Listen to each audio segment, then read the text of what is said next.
informations et pour ce court tutoriel que je fais pour vous, juste pour vous montrer comment insérer une échéance, contrairement à la date de contrainte qui, elle, effectivement, elle est contraignante parce qu'elle peut impacter la planification automatique.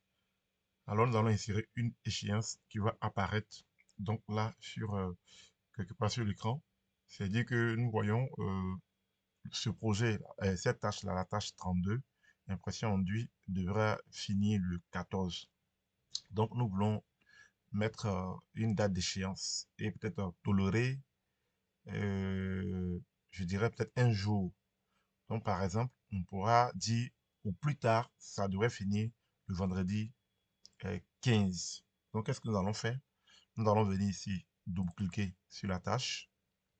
Lorsque la boîte de dialogue apparaît, dans la partie avancée qui est déjà là, sinon en général, quand vous venez, pour la plupart du temps des projets, vous allez tomber sur cette partie, soit prédécesseur, ça dépend. Mais nous venons dans la partie avancée, ici, cette partie-là avancée. Et nous venons là, nous lisons échéance, type de contraintes, type de tâches, calendrier.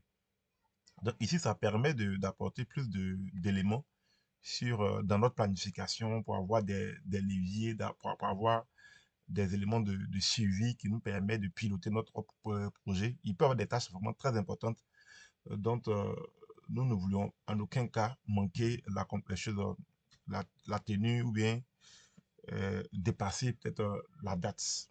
Donc, c'est l'une des manières de pouvoir le faire en mettant l'échéance. Donc, on se dit, au plus tard, on vient dans cette partie-là, dans le calendrier, on déroule.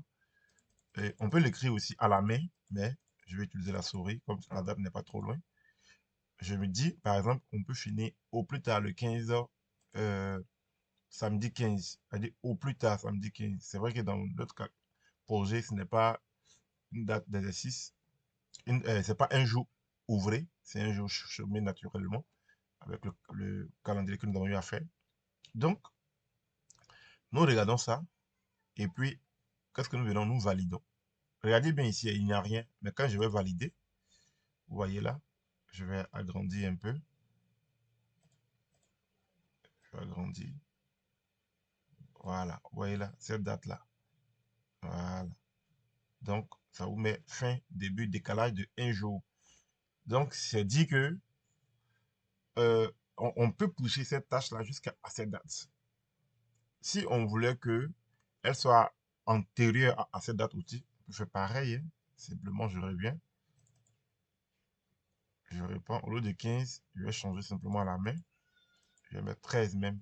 Voilà. En réalité, on a mis ça, mais on souhaite que ça finisse avant. Voilà. Vous voyez que ça, quand on met ça dans la planification normale même, on nous dit que ça finit le 14 et puis nous venons de mettre, donc ça dépasse son échéance. L'échéance qui est planifiée automatiquement.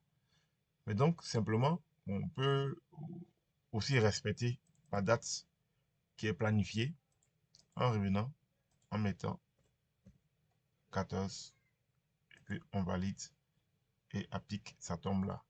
Donc, c'est un autre voyant qui nous permet d'être un peu plus regardant pour cette tâche, en fait. Merci donc d'avoir suivi cette vidéo et à bientôt pour la prochaine publication.